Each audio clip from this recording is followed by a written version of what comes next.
Sou Adelson Alves, conhecido como amigo da madrugada, devido aos muitos anos que fiz a madrugada da Rádio Globo. Quando vim do Paraná, eu sou do norte do Paraná, região cafeeira,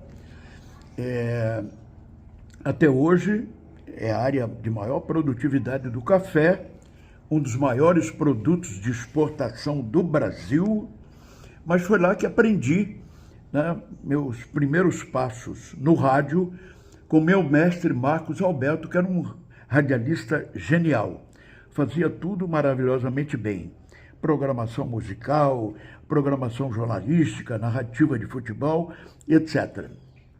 E fui para Curitiba, algum tempo depois, nas rádios antigas Guairacá, Independência e Cruzeiro do Sul, o seu Samuel Oliveira, e onde também tive um outro mestre de rádio, Euclides Cardoso, Kid, né? E os companheiros Márcio Gouveia,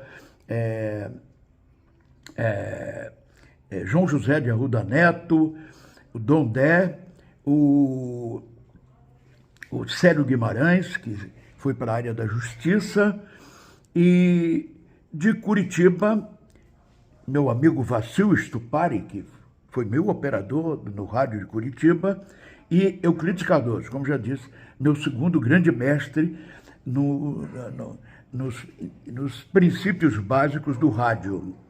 E dali, quando viemos para o Rio de Janeiro, eu comecei como locutor comercial do programa do Chacrinha e do Globo no Ar. Li muita fake news dos americanos com relação à guerra do Vietnã. E locutor do Chacrinha, locutor comercial, que o Chacrinha, antes do programa da televisão, e depois até simultaneamente, ele tinha o programa de rádio. E o locutor dos comerciais do seu programa era esse amigo aqui. E aí quando a rádio anunciou que ia virar a madrugada, mas ninguém quis pegar a madrugada. Haroldo de Andrade, Luiz de Carvalho, Chacrinha, ninguém quis pegar.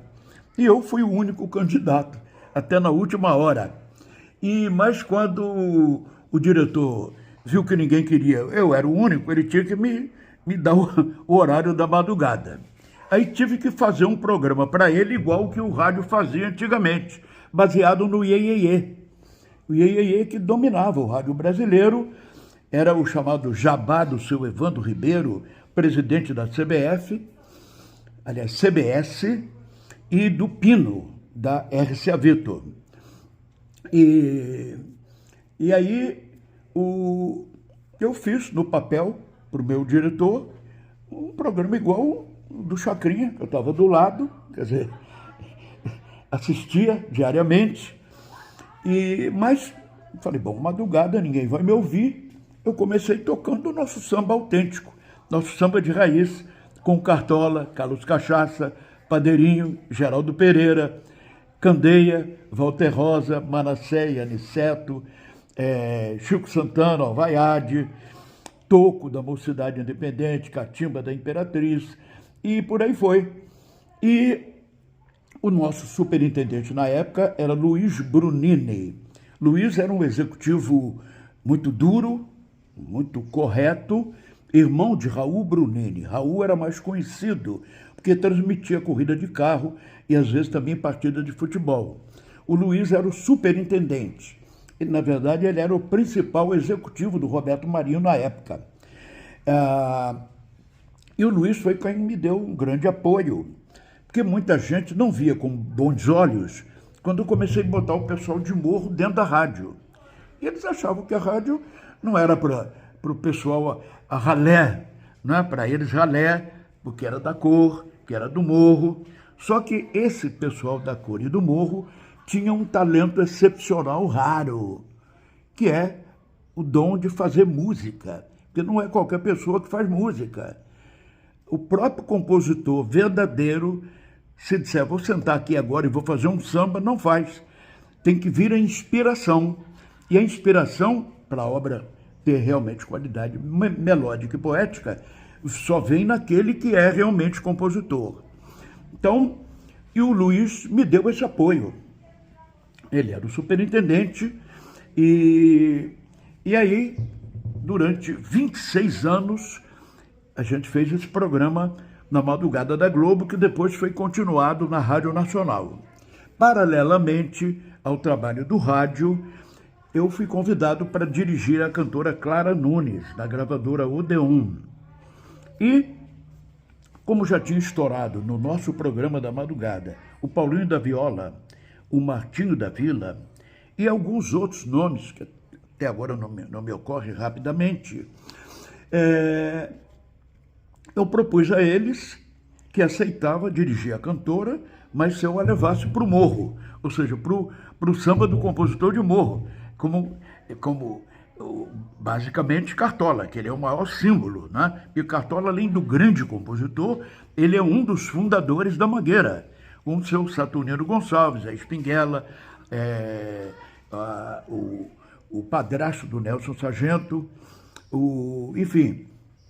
Então, numa reunião que estava a própria cantora, a mãe, a nossa querida Dindinha, o Milton Miranda, que era o diretor artístico da gravadora Odeon, a qual a Clara pertencia, o Jorge Santos, que era o produtor anterior da Clara, mas produzia o que era moda na época, que era o Iê, Iê, Iê.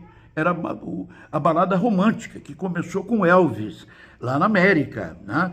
Aquele belo trabalho de baladas do Elvis, All Lonesome Me, Love Me Tender, mas quando ele descambou para o rock, aí ele esculhambou com a própria vida e a própria carreira. Então, eles aceitaram, até sem muito entender bem o que eu estava falando. Aí, fui para o estúdio, tive o primeiro contratempo. O diretor de estúdio, quando me viu chegando com ela, o pessoal de ritmo de samba, porque naquele estúdio só entravam os músicos do Teatro Municipal. E o diretor de estúdio falou: meu irmão, você com esse bando de crioulo aí que não tem documento, se chegar a polícia vai todo mundo preso. Aqui é uma empresa da rainha da Inglaterra, né? Aí eu olhei bem para ele e falei: então você vai lá, fala para o Milton Miranda, que eu acho que manda em você, que você não quer que eu entre no estúdio, e o projeto acaba aqui. Aí eu vi que era puro preconceito, porque eles eram conjunto de samba, era gente negra, gente do morro, excelentíssimo conjunto de samba, chamado Conjunto Nosso Samba, mais Pedro Sorongo, mais Luna, Marçal, Eliseu, o Wilson das Neves, bateria. O Wilson das Neves, ele era da gravadora, Marçal também era, mas o Conjunto Nosso Samba, eles não estavam acostumados com aquele tipo de gente dentro do estúdio. Então, aí eu vi que era simplesmente puro preconceito. Aí eu falei: se você não for lá falar com o Milton Miranda para ele resolver o problema, eu vou ter que passar por cima de você. Estava com uns 10 crioulos atrás de mim, mas a cantora, parti para cima dele, ele saiu de lado. Eu montei logo a gravação, como a gente já fazia, ao vivo na rádio, e ela começou cantando o E-Baiana. E-Baiana era um samba que começava em cima da hora de Cavalcante, e depois foi para a Mocidade Independente de Padre Miguel, e depois para a Ilha do Governador. Eu vi o samba na Ilha do Governador. Então, quando ela abriu a boca, que cantou a primeira frase, baiana, baiana boa, gosta dos... Houve uma revolução no estúdio, que eles não estavam acostumados com aquilo.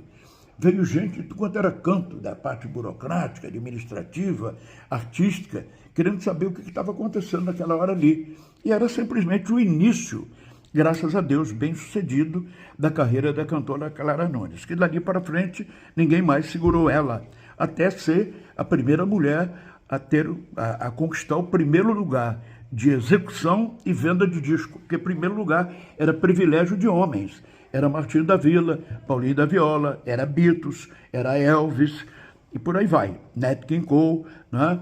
Ela foi a primeira a chegar lá.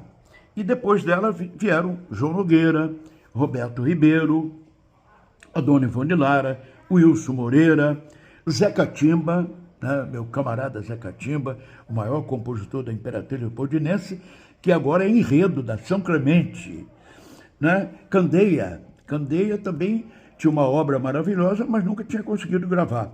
Aí consegui levá-lo para a gravadora Equipe, que era de propriedade de Oswaldo Cadacho. Ele abriu a porta da Equipe e foi quando um grande Candeia teve a oportunidade de mostrar ele próprio cantando sua própria obra. Então, é mais ou menos por aí essa pequena autobiografia, né, de um modesto radialista e produtor de disco.